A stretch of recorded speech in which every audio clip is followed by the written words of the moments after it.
Who are the people? What changes are taking place? What are its problems and hopes for the future?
Human beings are relative newcomers to the Americas.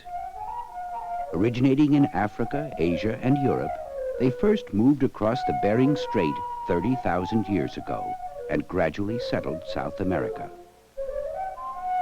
These first arrivals have been called Indians ever since Columbus landed and mistakenly believed he had found the Indies.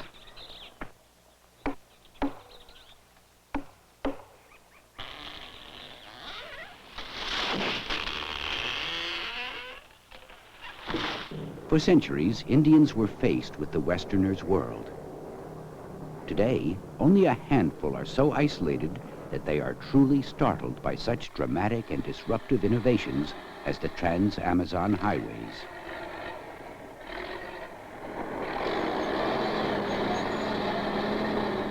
Stretching thousands of miles across a little-known and sparsely inhabited part of Brazil, the roads are symbols of the changes that are still taking place throughout the continent.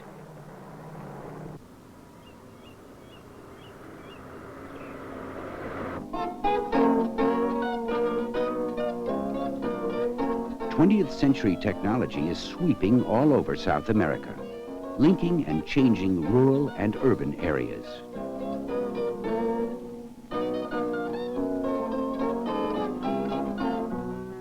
The Indians of the Andes developed impressive cultures and have contributed much to modern life, including the domestication of potatoes, plus tobacco, cotton, hammocks, canoes, and the use of rubber.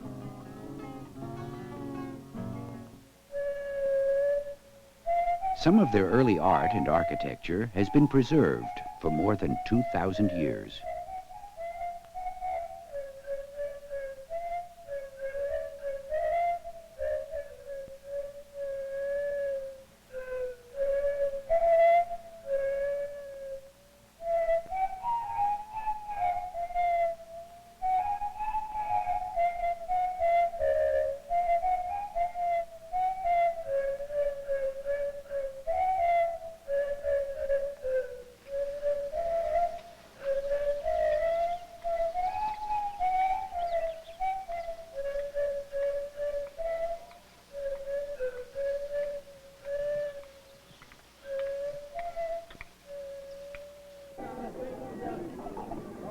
Large numbers of the Indian population have retained their own languages, dress, and customs. But most cross back and forth, in and out of the white man's world, speaking a European language and being part of their region's economy. Indians still form a majority of the population of the countries of Peru, Bolivia, and Ecuador.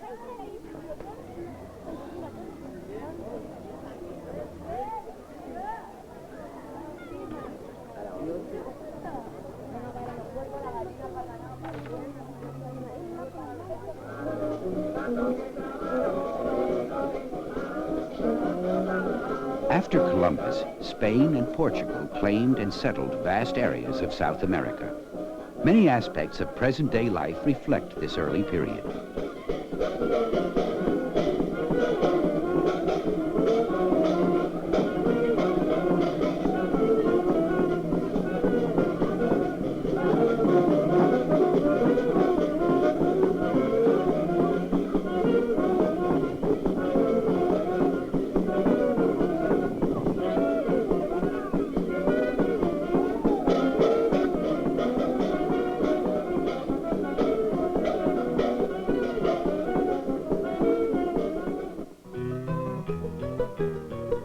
Later, the Spanish and Portuguese fought for territory in the New World.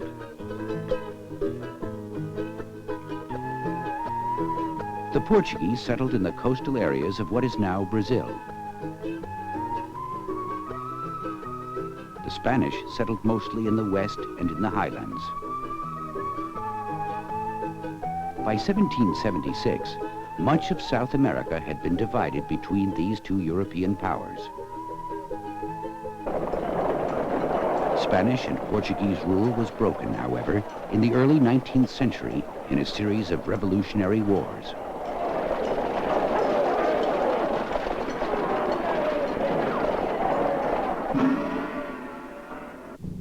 Eventually, there emerged 9 new politically independent Spanish-speaking nations and 1 huge Portuguese-speaking one.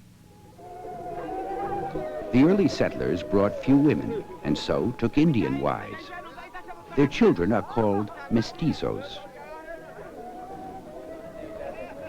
Africans were imported as slaves to work, particularly in the tropics.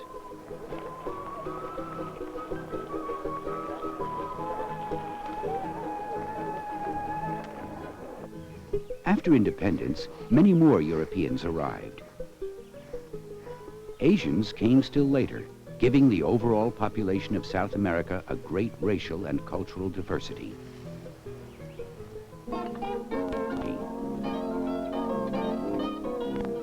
And there is as to whether true racial equality exists.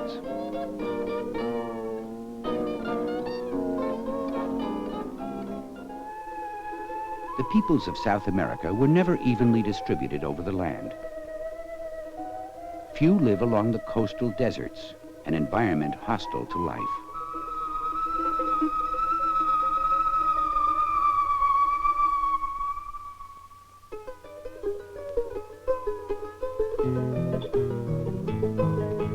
And though most of the continent lies within the tropics, not many live in the steaming, inhospitable jungles. The huge Amazon basin occupies nearly half of South America and includes the world's largest tropical rainforest. This is an area that is only now beginning to be penetrated, though not without controversy. Many people do live in the highlands along the east coast and in the plains and plateaus of the Andes Mountains. These mountain ranges have made trade and communication difficult within the continent. Until recently, it was easier to sail to Europe than to move freight across the Andes.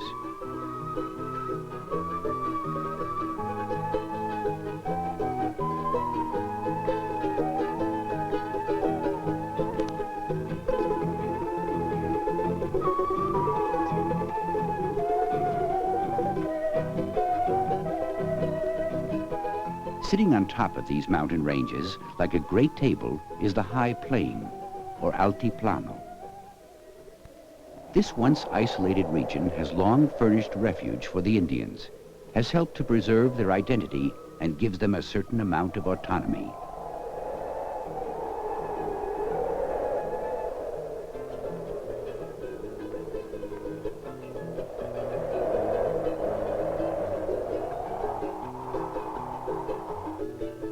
Streams from the Andes become rivers, of which the mighty Amazon is the best known. The Orinoco, the Magdalena, and the Paraná, Paraguay are the other main river systems in South America. The Amazon drains almost half of the continent, carries a greater volume of water than any other river in the world, and its waters flow into the Atlantic with such force, fresh water is found 200 miles into the ocean.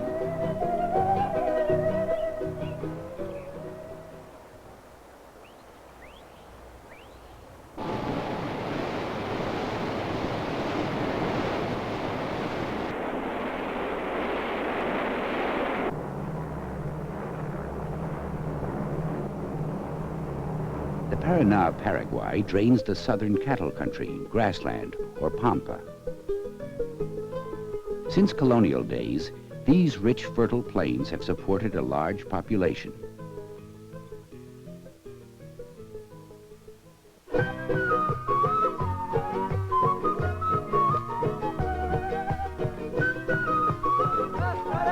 The possession, control, and management of land by a handful of European settlers has had a major influence on most aspects of life in South America. In many countries, the hacienda, or large estate, has set the economic and political climate of the continent for 150 years. Most of the farmland is still controlled by rich landowners, although some haciendas have now been broken up into small farms. The same families have owned land for generations. By isolating themselves and intermarrying, they created rigid class barriers.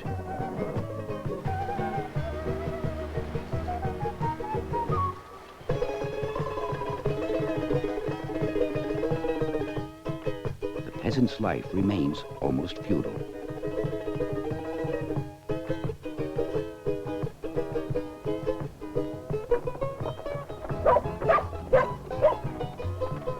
A few of the great haciendas still produce only meat,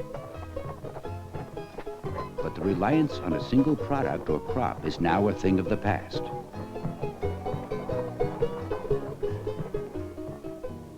Even coffee is no longer considered all-important, although it still remains a major factor in the economies of Colombia and Brazil.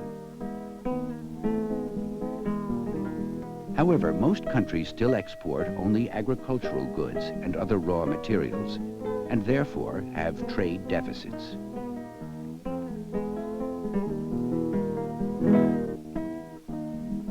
Land reform throughout South America has been slow, and progress varies from country to country. Some nations have tried giving land to the peasants. Others have formed working cooperatives. But even today, in South America as a whole, over 90% of the arable land is owned by less than 10% of the landowners.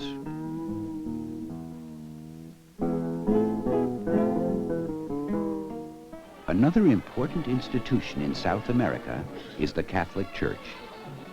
It plays a significant role in all of the countries. The Indians were proudly religious and mystical. When the Spanish and Portuguese arrived with their priests, they were hostile to the moral and spiritual beliefs of the Indian and destroyed or suppressed his faith. Indians accepted the Catholic Church, but held on to many of their own religious practices. Today, almost everyone in South America is at least nominally Catholic.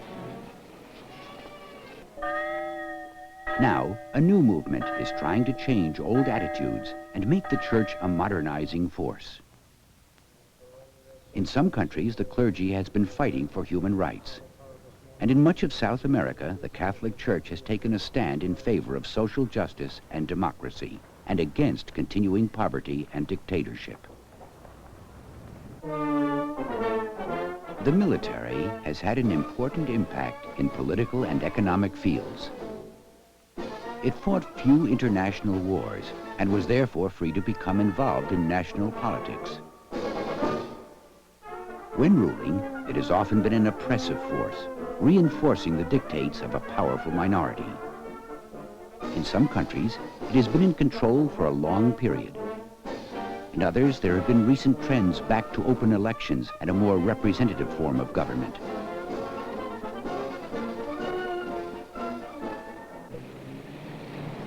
South America today is in a hurry to step from the past into the future.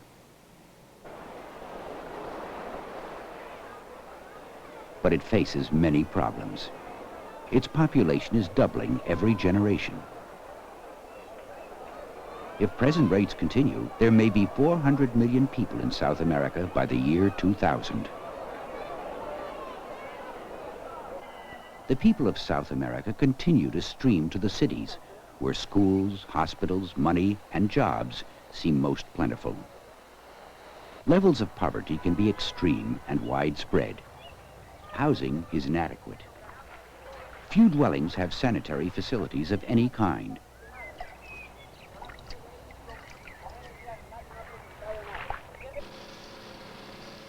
There are efforts being made to improve the quality of life. Some slums are being replaced by imaginative, low-cost housing.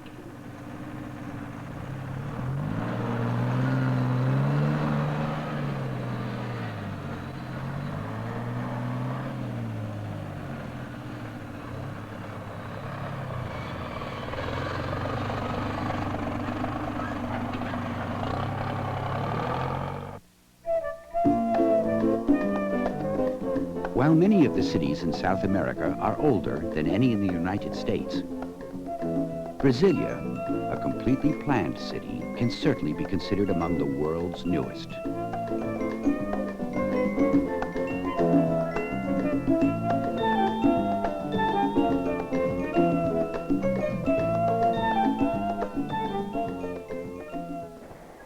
All the major cities of South America are growing at startling rates. Bogota, Caracas, Lima, and Santiago have tripled their populations in the past few decades. Rio de Janeiro, Sao Paulo, and Buenos Aires are now among the largest cities in the world.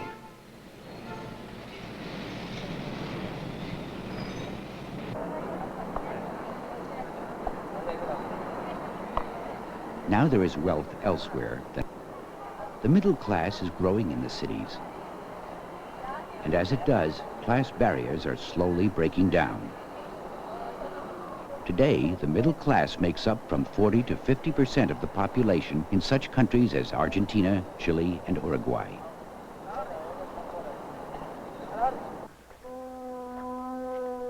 Because South America lies far away from the major markets of the world, and because of its own geography, communication and transportation have always been problems.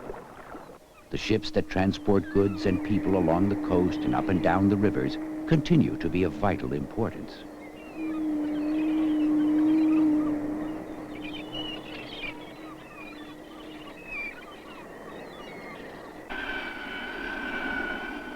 The radio, then airplanes, and now television have brought the cities of South America into closer contact with one another and the rest of the world.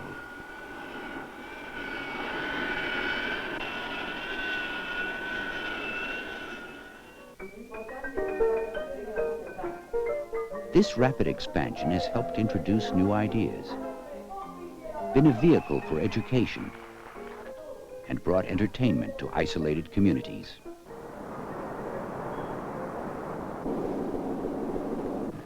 Printed matter has long played a key role in spreading information. South America has traditionally prided itself on its many excellent newspapers.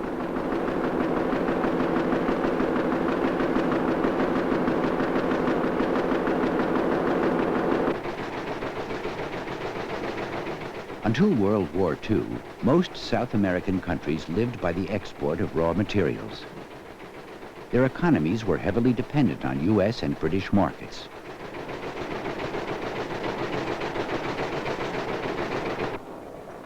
While several have made major industrial advances, Venezuela and Brazil, for example, have built up important steel industries, most are still dependent on foreign markets, and the debt crisis affects every country. In fact, unwieldy national debts are the biggest problem facing South America.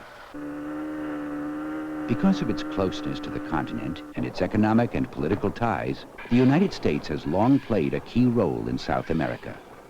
As early as the 19th century, British and U.S. investors both explored and exploited the mines of Peru, Chile, and Bolivia, and the Venezuelan oil industry.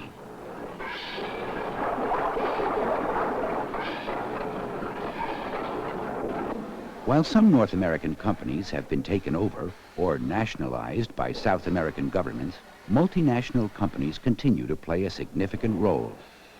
Around 75% of investment in South America still remains under foreign control, and a large portion of the annual profits of both foreign and domestic investors continues to flow out of the region.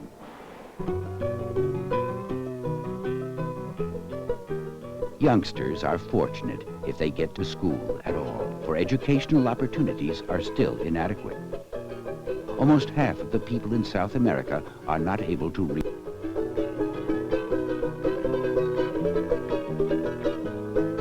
New schools cannot keep pace with the expanding population, although educational methods are changing in an attempt to reach larger numbers.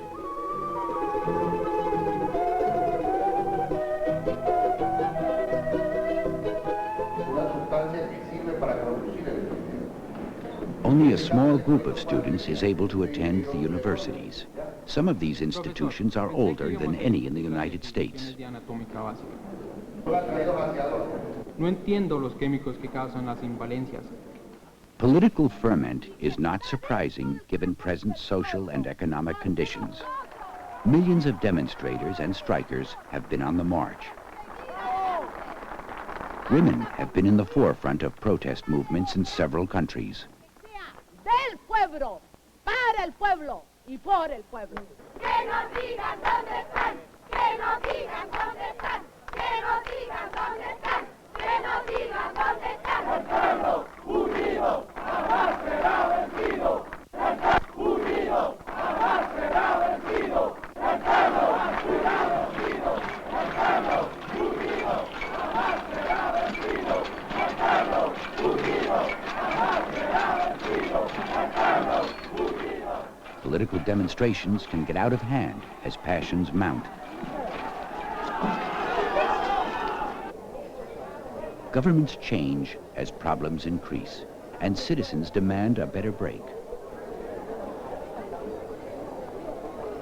But whether it comes abruptly or slowly, change is in the air. And in some countries there seems toward peaceful discussions, democratic elections, and representative governments.